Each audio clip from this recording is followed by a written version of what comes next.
in yeasted breads, in our recipe collection and in my book, the Essential Homegrown Flour book, you're going to see optional ingredients, lecithin and gluten.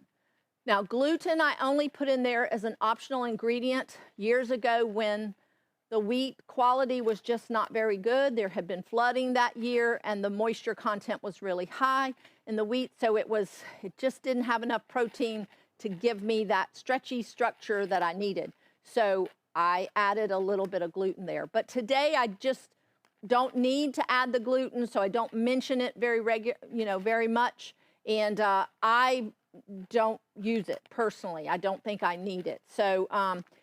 But if you want to add a little extra gluten, you certainly can, but we don't recommend it because that upsets the flour to fiber, the gluten ratio.